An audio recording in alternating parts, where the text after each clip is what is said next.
But for the average person, I don't think they're going to expect too much either, to be completely honest. The quality is great. The front camera on this thing with 4K at 60 is tremendous still too.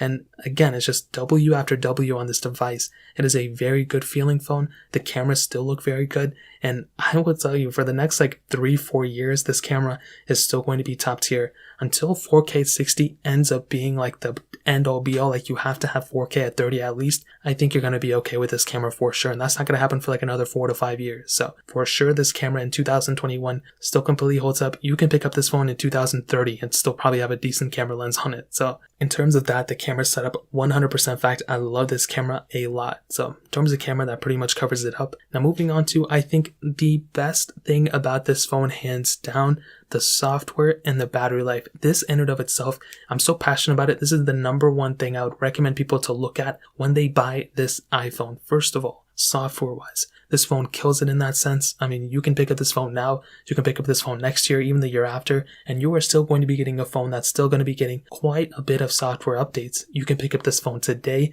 it's going to last you for many years. You can pick up this phone 2 years from now, and it's still going to last you for a long time. And on top of that, if you're not familiar with iPhone updates, the same day the flagship of that year gets an update is the same day this thing's going to get an update, as long as they're supported. On a lot of my Samsungs and a lot of some other devices I own too, the same day that the top tier iPhone or top tier, Samsung gets it, isn't necessarily the same time that the last supported Samsung gets the update either. You look at the Android 11 updates, they're so sporadic and so spread out that it's so annoying. With iPhones, you know that the updates are coming out on time every single time for all devices. And I love that so much, and that's something that I really do appreciate about the iPhone 11 Pro Max. So even though it's only 1 generation behind, even when this thing is 4 or 5 generations behind, as long as it's still supported, you are going to be getting software support for a very long time. All those cool updates and features that are coming out for these next generations of software, we're going to get it on these phones too, which is amazing. So software wise, this phone is definitely a killer at. But on top of that, the battery life is just the craziest thing about this phone. You have a 3,969 mAh battery, and this is, I still think, the biggest battery size on any iPhone. This iPhone has the biggest battery size, keep that in mind. And on top of that,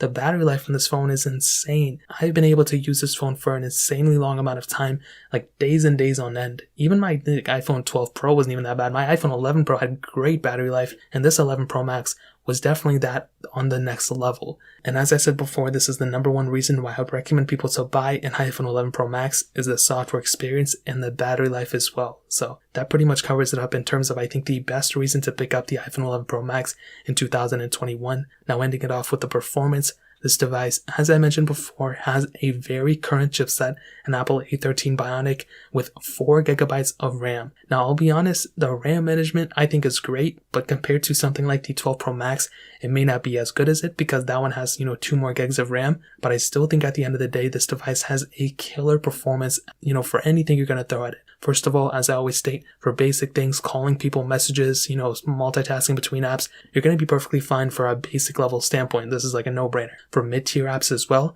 kills it at. If you're doing like what I do, like film Snapchats or TikToks or YouTube videos, and you need stuff like that, not only does this thing have a great camera, but this thing has a strong enough chipset that if you want to edit those photos, edit those videos, in terms of a small scale, maybe 1080p stuff, you're going to kill it. And this thing is going to be able to handle it perfectly fine. But even for those top tier tasks that you're going to do from a device, things like, 4K at 60 editing on iMovie or LumaFusion, or you're going to do some really crazy high-end, gaming stuff,